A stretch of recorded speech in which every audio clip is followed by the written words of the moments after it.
कभी आप लोगों ने सोचा है कि हार्दिक पांड्या की इस टाइम क्या हालत होगी? मैं तो अब जब पिछले एक दो मैचेस से हर मैच में ये सोचता हूं कि ये आदमी सोच क्या रहा होगा कि किस घड़ी में मैंने वो किया जो मैंने इस साल किया है। मतलब मतलब कोई आदमी कितनी बुरी तरह से एक्सपोज हो सकता है। ये देखिए, हम पहले मुंबई के पहले मैच से ही हम लोग ये बात कर रहे हैं कि इन लोगों की ना, जो हार्दिक पांड्या ने ये जो हरकत की है और जो मुंबई के मैनेजमेंट ने किया है ना, ये इन लोगों को बहुत भारी पड़ने वाला है। बात तो सही है। जो कि हर मैच में मुझे ऐसा लगता है कि आप ये देखिए कि हार्दिक पांड्या प्लस ये जो मुंबई का मैनेजमेंट है, इन लोगों की क्या हालत है। और आज तो मुझे वो मालिक लोग तो कहीं दिखे ही नहीं, ना तो वो मैडम दिखी। मैडम तो खैर पिछले 3-4 मैचेस से ही नहीं दिख रही है। और दूसरी बात, वो आकाश अंबानी भी नहीं दिख रहा। आज तो मुझे एक बार भी नहीं दिखा। मुझे बताइए आप लोग, अगर कहीं वो दिखा हो आप लोगों को, तो मेरे ख्याल से उन लोगों ने तो अब डिसाइड कर लिया है कि गजब बेइज्जती है। कोई फायदा नहीं है इधर। ये तो एक्चुअली उनको पहले ही डिसाइड कर लेना चाहिए था। अब पता नहीं ये उन लोगों ने रियलाइज किया या नहीं किया कि इनके मैनेजमेंट ने क्या किया है। क्योंकि मैं देखिए पहले भी आपसे कई बार कह चुका हूं कि मैं इस बात में, मुझे मतलब ये इस बात का भरोसा नहीं है कि ओनर्स भी इस सब में इन्वॉल्व रहे होंगे। नहीं। हालांकि कोई बहुत सारे लोग ये कहते हैं कि नहीं, ओनर्स ने ही कहा होगा, ओनर्स ज्यादा स्मार्ट बन गए या ये हुआ। अब ये मैं बिल्कुल कह नहीं सकता, लेकिन कुछ भी हो, मेरा तो ब्लेम हमेशा से एक तो हार्दिक पांड्या के ऊपर है और दूसरा ये मैनेजमेंट जिसमें ये सारे मोटे मोटे लोग बैठे हुए हैं। सचिन तेंदुलकर, आज तो सचिन तेंदुलकर भी बैठा था। अब खैर सचिन तेंदुलकर के बैठने का तो वो ये है कि बहुत सारे लोग ये कह रहे थे कि वो सिर्फ मुंबई के, जब मुंबई में मैचेस होंगे तभी वो आएगा देखने, बाकी तो उसको बहुत सारा काम है। अब सचिन तेंदुलकर को क्या काम है यार, वो सचिन तेंदुलकर क्या काम करता होगा ये तो भगवान ही जानता है। लेकिन यहां बैठ के भी उसने क्या उखाड़ लिया आज, या वो और भी आएगा तो क्या कर लेगा। हाँ, लेकिन अभी एक चीज हो सकती है, जिस तरीके से ये लोग साइलेंटली ये देख रहे हैं या मतलब चुपचाप ये डरे सहमे हुए से बैठे रहते हैं वहां, या जो भी मुंबई मैनेजमेंट ने मिलजुल के ये ओनर्स को सलाह दी कि हम ऐसा कर लेते हैं, रोहित शर्मा की हम इस तरह से बेइज्जती कर देते हैं तो हमारी फ्रेंचाइज का बहुत बड़ा भला हो जाएगा और ये सब हो जाएगा। तो ये तो हमने पहले मैच से ही कहा था कि अभी तो तुम लोगों की इस कदर बेइज्जती होगी कि तुम लोग जिंदगी भर याद रखोगे। मेरे ख्याल से अब जिंदगी में जो भी करेगी ये मैनेजमेंट, तो उनको ये बार बार चीज हॉन्ट करेगी कि हम एक बार कर चुके हैं ये। मेरे ख्याल से ये दोबारा नहीं करेंगे, अपनी लाइफ में कभी नहीं करेंगे। जनता माफ नहीं करेगी। और ये इस एपिसोड में जितने लोग इन्वॉल्व हैं और इनकी फैमिली के लोग और इनके आने वाली पीढ़ियां सब याद रखेंगी कि इस तरह की बदतमीजी नहीं करनी चाहिए। ये बहुत बुरी होती है।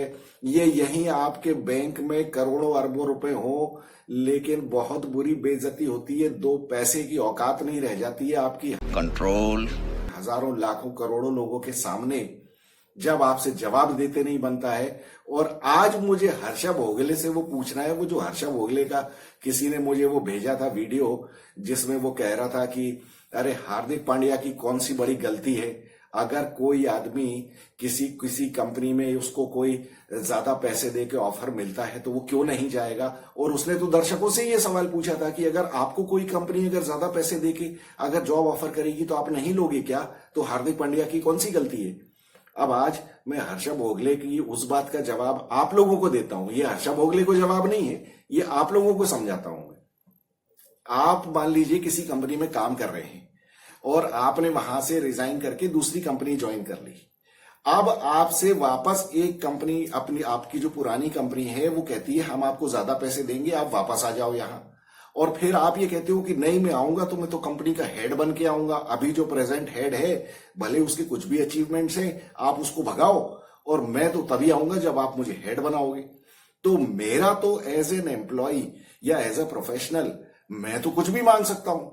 भले मेरी औकात चपरासी की नहीं हो, लेकिन मैं तो कहूंगा कि मुझे तो प्रेसिडेंट बना दो कंपनी का। ये तो भाई आपको सोचना है ना, एज अ पुरानी कंपनी ओनर आपको सोचना है कि भाई इस आदमी की औकात है कि नहीं ये बनने की। बेटा तुमसे ना हो पाएगा। और इसको हम ये देंगे तो हमारी कंपनी में क्या होगा, लेकिन आप ये समझ ही नहीं पाए, आपने सोचा ही नहीं कि कंपनी में क्या हो सकता है। तो वो जो हर्षा भोगले ने जो बात कही थी ना, उसका जवाब यही है कि भाई उस एम्प्लॉय की भले कोई गलती नहीं है, लेकिन उस एम्प्लॉय को भी सोचना चाहिए कि अगर इस तरह से करके मैं जाऊंगा तो मुझे वो कंपनी में सपोर्ट कितना मिलेगा। और क्या एक अकेला आदमी कंपनी चलाता है? कंपनी तो सारे लोग मिल के चलाते हैं, और जब लीडर सिंसियरली और ऑनेस्टली कंपनी को और एम्प्लॉयज को लीड नहीं करेगा तो कंपनी चलेगी कैसे? तो ये ही मेरा एक्सप्लेनेशन है उस बात के लिए। दूसरी बात, वो कंपनी के मैनेजमेंट और ओनर्स को भी सोचना चाहिए कि भाई इस तरह का अगर हम करेंगे तो हम एक बहुत ही गलत प्रेसिडेंट सेट करने वाले हैं अपनी कंपनी में, कि आगे से हमारी कंपनी का कोई भी एम्प्लॉय बिल्कुल कंपनी के ऊपर भरोसा नहीं करेगा। अरे ये कंपनी तो कुछ भी कर सकती है। आज मैं अगर इस कंपनी में ईमानदारी से, मेहनत से, जी जान लगा के, खून पसीना लगा के काम करूं तो ये कल को वो उस आदमी को वापस ले आएंगे जो पिछले साल कंपनी छोड़ के गया था, और उसको मेरा बॉस बना के बिठा देंगे। तो मेरे मेहनत करने का फायदा क्या है? तो ये आंसर है हर्षा भोगले के उस आर्ग्यूमेंट का कि ऐसा करने से आप पूरी कंपनी को चौपट कर देते हैं। आज मुंबई इंडियंस का क्रिकेट का बिजनेस चौपट हो गया है। भाई साहब कुछ ज्यादा नहीं हो गया ये? मतलब कुछ भी। और नहीं हुआ है तो अगर ये कंटिन्यू करेंगे इस तरह से तो अगले 2 साल में हो जाएगा। ये तो लेटेस्ट न्यूज है। इनकी फ्रेंचाइज कोई ज्वाइन करना नहीं चाहेगा। अब हालांकि वो तो कोई मना इसलिए नहीं कर सकता है कि भाई ठीक है वो तो ऑक्शन है, ऑक्शन में खरीद लिया तो खेलना पड़ेगा। और फिर ऐसे बहुत सारे डेस्परेट लोग होते हैं। अब ये देखिए, बिजनेस में भी या नौकरियों में भी ऐसा होता है, बहुत सारे डेस्परेट लोग होते हैं जो कि इस तरह की घटिया काम करने के लिए तैयार हो जाते हैं क्योंकि वो कॉम्पिटेंट नहीं होते। लेकिन कॉम्पिटेंट लोग आपको नहीं मिलेंगे इस तरह से काम करने वाले। तो कॉम्पिटेंट लोग इस तरह की हरकत करते भी नहीं है। ये हरकतें वही लोग करते हैं जो इनकॉम्पिटेंट हैं, जिनको कुछ ना कुछ अपनी वीकनेसेस पता है और जो पॉलिटिक्स का सहारा लेते हैं अपनी लाइफ में आगे बढ़ने के लिए। तो ये जो हार्दिक पांड्या ने किया ना, ये पूरी पॉलिटिक्स थी। उसे पता था कि वो डिजर्व करता नहीं है। और गुजरात में जो उसकी सक्सेस हुई है वो तो हम बहुत पहले भी कई बार कह चुके हैं कि उसकी सक्सेस में बहुत बड़ा हाथ आशीष नेहरा और बाकी सारे प्लेयर्स का भी था। बाकी सारे प्लेयर्स को हम भूल जाते हैं। गुजरात में जिन लोगों ने भी परफॉर्म किया वो 2 साल गुजरात की परफॉर्मेंस में, हम सिर्फ उसका जो सेहरा है ना वो हार्दिक पांड्या के सर पे बांधना चाहते हैं या बांध देते हैं, क्योंकि अनफॉर्चुनेटली क्रिकेट में सेहरा जो है वो कप्तान के सर पे बनता है। क्या बात है। लेकिन समझदार लोग जानते हैं कि टीम जो है वो पूरे 11 और 15 प्लेयर्स से मिलकर बनती है। आईपीएल जैसे टूर्नामेंट में तो टीम 15 और 17 लोगों से, 25 लोगों से बनती है। कोई भी कभी आके किसी क्रूशियल मोमेंट पे परफॉर्मेंस दे देता है जिसकी वजह से कि टीम आगे बढ़ती है। कई क्रूशियल मैचेस में ऐसा हमने देखा है, एक प्लेयर आके परफॉर्म करता है, टीम को मैच जिता देता है, मैच टीम आगे बढ़ जाती है। तो ये हमेशा एक टीम स्पोर्ट होता है, और कोई भी बिजनेस या कोई भी कंपनी भी एक टीम गेम ही होता है। वो गेम भले ही ना हो लेकिन वो बिजनेस का गेम है और उसमें भी टीम ही काम करती है। तो ये चीजें अब हर्षा भोगले ने शायद मेरे ख्याल से कभी नौकरी की नहीं है, इसलिए उनको ये सब चीजें पता नहीं है कि आप इस तरह से स्पोर्ट में जैसे कर रहे हो, आपने एग्जाम्पल तो दे दिया कि नौकरी में आप ऐसा करोगे, लेकिन नौकरी में आप कभी ऐसा कर मत देना। आप लोग जो मेरी बात सुन रहे हो, कभी नौकरी में ऐसा मत कर देना। इस चीज के ऊपर मैं एक आर्टिकल भी लिख चुका हूं, और वो आर्टिकल की लिंक मैं आपको डिस्क्रिप्शन में दे दूंगा। आप लोगों में से जो पढ़ना चाहें वो आर्टिकल की लिंक मैं डिस्क्रिप्शन में दे रहा हूं, उसे आप पढ़ लेना वहां जाके। उसमें मैंने बहुत अच्छी तरह से एक्सप्लेन किया है कि ये करने से क्या होता है। तो ये जिंदगी में कभी नहीं करना चाहिए, मेरी नेक सलाह है। मैं तो कहूंगा कि आप इसको भली भांति समझ लें और इसको कभी ना करें लाइफ में, अदरवाइज आपको बहुत प्रॉब्लम हो सकती है एज अ प्रोफेशनल। तो जो हार्दिक पांड्या को हो रही है, now coming back to sports, ये हार्दिक पांड्या के साथ क्या हो रहा है ये हम लोग तो देख ही रहे हैं, और आज किस कदर बेइज्जती और जलालत का सामना करना पड़ रहा है। आज आपने देखा हार्दिक पांड्या मतलब शर्म से और दुख से और डेस्परेशन में सर झुका के बैठा हुआ है, और किस तरह का उसका मैनरिज्म है। सारी अकड़ हवा में निकल गई, सारी अकड़ निकल गई ना हवा में, और अब अकेला खड़ा हुआ है। अब कोई सपोर्ट करने नहीं आ रहा है, कोई कंधे पे हाथ रखने वाला नहीं है। ना तो वो ओनर्स हैं और वो मैनेजमेंट के जो 5 मोटे बैठे हुए हैं उनकी तो कोई औकात ही नहीं है। हद सचिन तेंदुलकर, मैं आपको 100% बता रहा हूं, ये सचिन तेंदुलकर अब इस चक्कर में है कि भैया अब ये तुम टीम से तो मतलब टीम तो हो गई है प्लेऑफ से बाहर, अब किसी हालत में नहीं पहुंच सकती है, तो अभी बाकी जो 3-4 मैचेस हैं इनमें किसी तरह अर्जुन तेंदुलकर को खिला दो, उसको ये एक्सपीरियंस दे दो। शर्म करो, भगवान से डरो, भलो भगवान से डरो। उसको पता नहीं है कि उसको अभी भी मौका नहीं मिलेगा, और अगर उसको मौका देंगे तो और कबाड़ा करेंगे, क्योंकि उससे बहुत अच्छे प्लेयर्स अभी टीम में और भी बाकी हैं 25 में। वो जो साउथ अफ्रीकन लेफ्ट हैंडर को लेके आए थे, जिसको पहला मैच खिलाया था, जिससे पहला ओवर करवाया था, उसको खिलाओ मैच। डिवॉल्ट ब्रेविस को खिलाओ मैच, और भी जो बच्चे हैं यंग लड़के उनको खिलाओ। क्या फायदा है अभी भी ईशान किशन को घसीटने का? ईशान किशन किसी लायक नहीं रहा है। ईशान किशन ये वही है जो चला गया था हार्दिक पांड्या के गैंग में, और ये तो अभी बहुत किस्मत अच्छी है इसकी श्रेयस अय्यर की कि ये तो अभी गौतम गंभीर की छत्र छाया में आ गया है, अदरवाइज इसकी भी हालत वही होनी थी। ये तो मतलब मैं क्या बताऊं आपको, श्रेयस अय्यर की क्या किस्मत रही है, अदरवाइज इसकी हालत भी वही होनी थी, क्योंकि ये है हार्दिक पांड्या के ही गैंग का। इसने भी वही हरकत की थी और अब ये भुगतेगा। अभी कोई आईपीएल कोई करियर है क्या इनका? आईपीएल में इसकी क्या परफॉर्मेंस है वो तो हमने देख ही ली है, और बाकी तो अभी इंडियन टीम में तो इसको आने के लिए नाको चने चबाने पड़ेंगे श्रेयस अय्यर को। अब तो इसका नंबर लगना नहीं है इंडियन टीम में। दूसरी बात यह है, एक तो इसने क्या है, रोहित शर्मा का तो चलिए कोई as a captain Indian team में कोई बहुत बड़ा फ्यूचर, बहुत लंबा फ्यूचर नहीं है, लेकिन बीसीसीआई तो है ना। बीसीसीआई से बदतमीजी की है इन लोगों ने। अब ये क्या आईपीएल के ही भरोसे रहने वाला है? और वैसे भी कॉम्पिटेंस के बारे में तो मुझे पूरा शक है। मैं तो आपको 10 बार बता चुका हूं कि श्रेयस अय्यर भी वही पॉलिटिक्स करता है जो हार्दिक पांड्या करता है। लेकिन अब ठीक है, अब हार्दिक पांड्या के बारे में तो अब मैंने जो अभी टीम इंडिया सिलेक्ट हुई थी उसमें मैंने कभी कुछ बोला नहीं, क्योंकि मैं नहीं बोलना चाहता, क्योंकि अब अल्टीमेटली वो टीम इंडिया को रिप्रेजेंट करने जा रहा है। लेकिन अभी ये तो वो कॉन्टेक्स्ट वही है ना जिसमें इसने जो हरकतें की है उसकी वजह से हमको ये बोलना पड़ रहा है कि मरना क्या, ये जो तुम्हारी हालत हो रही है ये उसी वजह से हो रही है। अब जिंदगी में कभी करना मत, जिंदगी में करोगे फिर से यही हाल होगा। तो इसलिए ईमानदारी से काम करो भैया। अब तो सच बोल दे भो। और बाल कटवा लो। ये हर बॉल के बाद बाल संभालने पड़ते हैं, इससे भी कंसंट्रेशन डाइवर्ट होता है। बाल छोटे कटवा के आओ, मिलिट्री कट, जिससे कि बॉलिंग में बैटिंग में कंसंट्रेशन बने। बार बार तुम्हारी स्टाइल के चक्कर में हमारा और दिमाग खराब होता है। वहां जाके वहां कोई कैच टपका दोगे, जैसा एक बार वो ईशांत शर्मा ने टपकाया था। ईशांत शर्मा ने न्यूजीलैंड में, मैं आप लोगों को बताऊं, ये न्यूजीलैंड गया था, ये पहले आप लोगों को याद होगा ईशांत शर्मा भी यहां कंधे तक बाल रखता था। हर बॉल फेंकने के बाद इसकी आंखों के सामने बाल आ जाते थे।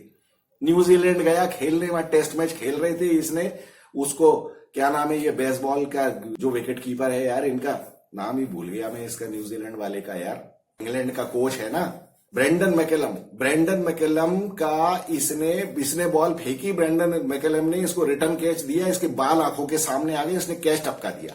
उसने 330 रन ठोके ब्रेंडन मैकेलम ने, सोचिए आप, वो टुल्ला, उसने 330 रन ठोक दिए थे उस टेस्ट मैच में, और टेस्ट मैच इंडिया हार गई थी। क्यों? क्योंकि ईशांत शर्मा के बाल आंखों के सामने आ गए थे, वो कैच टपक गया। यही हार्दिक पांड्या का हाल है, हर बॉल फेंकने के बाद तो अपने बाल संभालता है। तू वर्ल्ड कप में जाके ये करेगा, इसके बाल कटवा के भेजो, नहीं तो ये वहां पे भी कैच छोड़ेगा, पता नहीं क्या करेगा। दूसरी बात, ये हर बार जब स्पेल करने आता है पहली बॉल पे चौका या छक्का, ये शार्दुल ठाकुर का सगा भाई है। शार्दुल ठाकुर भी बिल्कुल वही हाल है, पहली बॉल पे चौका या छक्का खाता है। हार्दिक पांड्या का भी वही है रोल। मारो मुझे, मारो मुझे। बड़ा हरामी हो बेटा। क्यों? कुछ नहीं, परफॉर्मेंस के नाम पे अभी देख लिया ना कैसी छीछा लेदर हो रही है। शर्म के मारे मतलब मुंह छुपाने की जगह नहीं मिल रही है ग्राउंड में। और उनके साथ ही साथ ये मैनेजमेंट की तो मुझे बताओ, God of cricket my foot, वहां बैठ के तुमने क्या कर लिया यार? गॉड ऑफ क्रिकेट हो तो हथेली लगाओ ना मुंबई इंडियंस में, बताओ मुंबई इंडियंस कैसे जीतेगी अब तो करना। लेकिन वो तो गॉड ऑफ क्रिकेट लगे हुए अपने बेटे की जुगाड़ करने में, किसी तरह से इसको फिट कर दूं मैं टीम में, किसी तरह से इसका करियर लंबा कर दूं। शर्म नाम की चीज नहीं हो गई है, आज छू के नहीं गई है इन लोगों को यार। ये सब पैसे के लिए काम करते हैं। ये इनको जो हीरो बोलता है ना, उसके ऊपर मुझे भयानक गुस्सा आता है। कोई फलाना क्रिकेटर मेरा हीरो है, जिनके हीरो ये जोकर्स हैं ना, वो उस देश का तो भविष्य बहुत ही मुश्किल है यार। जिस देश की जनता क्रिकेटर्स को हीरो मानती है, वो जो बेचारे वहां जो वो काम कर रहे हैं, इनको नालायकों को पाकिस्तान के साथ मैच खेलना है। वो रोहित शर्मा कह रहा है कि हमको पाकिस्तान के साथ सीरीज हो जाए तो बड़ा मजा आएगा, दे आर गुड क्रिकेटर्स। अरे गुड क्रिकेटर्स माई फुट। वो हमारे देश के जो जवान वहां सीमा पे खड़े हुए हैं, जो जान दे रहे हैं, वो भी कहेंगे साला हमको भी मैच देखने जाना है, हमको क्यों साला वहां गार्ड करना है फैंस को या उसको बॉर्डर को, हमको भी मैच देखने की छुट्टी दो। ये इसलिए इस बकवास पे मेरा दिमाग खराब होता है बहुत बुरी तरह से। पाकिस्तान के साथ मैच और पाकिस्तान की टीम की कमेंट्री और पाकिस्तान की टीम के ऊपर कमेंट, कुछ भी ये मेरी बला से ये तो क्रिकेट पाकिस्तान का कल बंद होता, आज बंद हो जाए। मुझे जिंदगी में इनकी शक्ल नहीं देखनी है। और इनका तो जब भी मैच होगा मैं इनकी बहुत बुरी छीछा लेदर करने वाला हूं। तो आप लोग देख लेना वर्ल्ड कप में। आपने पुराने वर्ल्ड कप में भी देखा होगा, व अगले आने वाले वर्ल्ड कप में भी देखो आप। वहां क्रिकेट की बात तो मुझसे होती नहीं है, मेरा तो हो जाता है बहुत मूड खराब बुरी तरह से। ये और ऊपर से क्रिकेटर्स हमारे ये सब बातें करते हैं, वहां जाके उनसे गले मिलते हैं, मेरा बहुत ज्यादा मूड खराब होता है। इसलिए मैं इन सबको भी गाली देता हूं। ये सब जो कर रहे हैं पैसे कमाने के लिए खेल रहे हैं, देश वेश की किसी को कोई चिंता नहीं है, सब पॉलिटिक्स कर रहे हैं, बेवकूफ कहीं के। तो ये अब चलो, अब आज के मैच की भी बात कर लेते हैं। मैच में तो हुआ क्या, किस्मत से देखिए आप, आज देखिए इन लोगों ने विकेट चेंज कर दिया। विकेट देखिए, अगर आप लोगों को याद हो, मैंने बहुत पहले ही कहा था आईपीएल के ही दौरान कि ये मुंबई इंडियंस और आरसीबी ये दोनों अपने घर पे मैचेस हारते हैं। तो इन लोगों के लिए सबसे बढ़िया तरीका क्या है कि विकेट चेंज करो और विकेट अपने को सूट करने वाला बनाओ। आज इन लोगों ने विकेट चेंज कर दिया और जिस तरह से पहली पारी में कलकत्ता की बैटिंग चली, मुझे लगा रे वाह यार, आज तो इन लोगों ने बहुत बढ़िया काम कर दिया। और ये तो आज बिल्कुल इन लोगों ने अपने मन पसंद बनाई है विकेट, और बाद में तो आने वाली है ड्यू। तो इनके कोलकाता के स्पिनर्स तो चल नहीं पाएंगे और ये कर देंगे काम अपना। और जिस तरह से वो गेम चला, 60 रन पे उनके 5 विकेट भी हो गए। हालांकि मारपीट रहे थे वो, लेकिन 60 रन पे 5 विकेट तो हो गया ना गेम। वहीं खत्म हो जाना चाहिए था, वहीं खत्म करना चाहिए था इनको। लेकिन वही छपरी पने की, मतलब अक्ल हो 2 कौड़ी की तब ना करेगा काम। यार मैं वही कहता हूं, इसको वाइस कप्तान क्यों बनाया है यार? वाइस कप्तान तो नहीं बनाते कम से कम इसको। इसमें 2 पैसे की अकल नहीं है यार, वहीं पे किल करना चाहिए था। अरे यार वो गड़ा मुर्दा मनीष पांडे, वो आके 40 रन बना के चला गया तुम्हारे सामने। तुम उसको या तो आउट कर नहीं पाए या फिर तुमने आउट करने की कोशिश नहीं की। एक्चुअली तो उसको वैसे ही आउट हो जाना चाहिए था, लेकिन इसने आउट करने की कोशिश भी नहीं की और इसको समझ में भी नहीं आया होगा। ये सोच रहा होगा कि अरे ये कब तक खेलेंगे, खेलने दो, इसके खेलने से क्या होता है। लेकिन क्या खेलने से होता है वो आपको पता चल गया। आपने मनीष पांडे को खेलने दिया, उससे क्या हुआ वो देखिए। 31 बॉल में 42 रन बना दिए उसने, 2 चौके भी मार दिए, 2 छक्के भी मार दिए। और सबसे बड़ी बात, वेंकटेश अय्यर का कितना भयंकर सपोर्ट कर दिया उसने। मैंने तो कभी सपने में भी नहीं सोचा था कि अब मैं आईपीएल में दोबारा मनीष पांडे को बैटिंग करते हुए देखूंगा। लेकिन वारे हार्दिक पांड्या, तूने हमको दिखा भी दिया और तूने हमको उसकी मतलब एग्रेसिव बैटिंग भी दिखवा दी। अरे यार भैया, तूने उस समय हार्दिक पांड्या इसको क्यों नहीं लगाया जसप्रीत बुमराह को वापस? उस टाइम तक जसप्रीत बुमराह ने कितना 1 या 2 ओवर ही फेंके थे उस टाइम उसको, बल्कि शायद 1 ही ओवर फेंका था। और वो उस टाइम ही उसको खत्म करना चाहिए था ना वहां लाके। और दूसरी बात, इसने देखिए पीयूष चावला ने आज अच्छी बॉलिंग की। पीयूष चावला ने सोची 3 ओवर में 15 रन दिए, उसने अपने पहले ओवर में ही विकेट ले लिया था ना। इसने पीयूष चावला ने पहला ओवर जो डाला था 7वां ओवर, उसी में उसने विकेट ले लिया था। लेकिन उसके बावजूद इसने उससे सिर्फ 3 ओवर ही फेंकवाए और वो कुडसे से पर पिटवा दिया, नुमान तुषारा को पिटवा दिया। हालांकि नुमान तुषारा ने तो खैर चलिए 3 विकेट ले लिए थे शुरू में, तो मैं एक बात को मैं आपको ये वो दे देता हूं एडवांटेज की, चलो ठीक है उसने शुरू में बॉलिंग अच्छी की थी तो आपको उसके 4 ओवर करवाने थे। लेकिन यार पीयूष चावला से तो फेंकवाना था जब विकेट में इतनी स्पिन थी, इतनी ग्रिप थी, सब कुछ था, वहां पे उससे नहीं करवाया।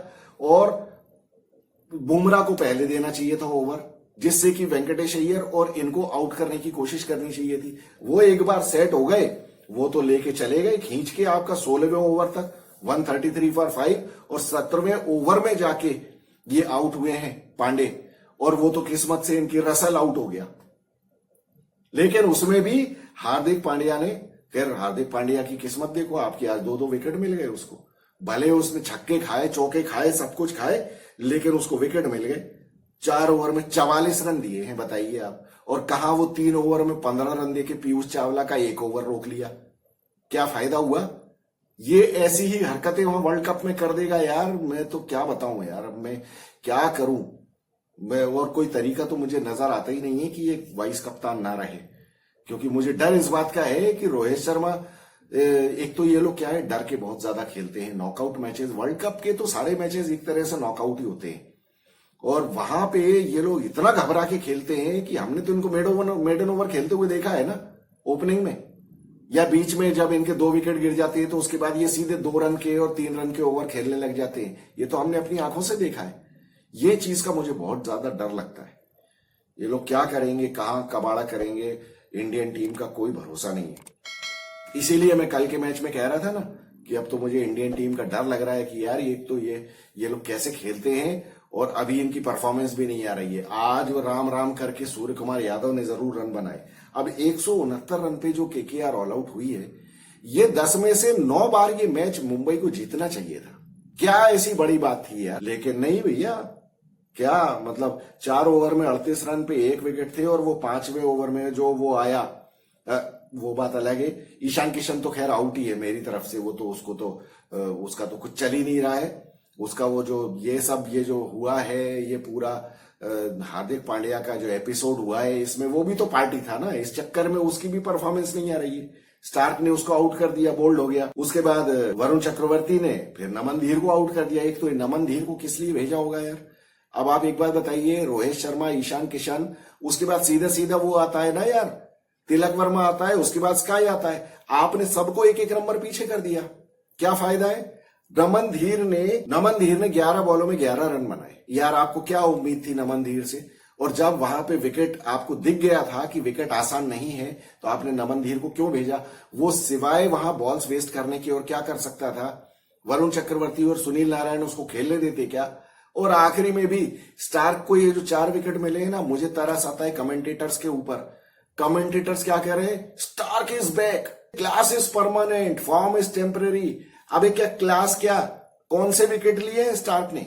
आप देखिए स्टार्क ने आउट किस किस को किया है। एक तो ईशान किशन जो ऑलरेडी गिरा हुआ विकेट है, उसके बाद स्टार्क ने आउट किया है टिम डेविड को फुल टॉस बॉल पे, पीयूष चावला को फुल टॉस बॉल पे। बताइए आप कौन कौन से विकेट ले लिए इसने, और गेराल्ड कोडसे को। तो ये कौन से बैट्समैन है यार? किसको आउट किया है स्टार्क ने, जो कह रहे क्लास इज परमानेंट?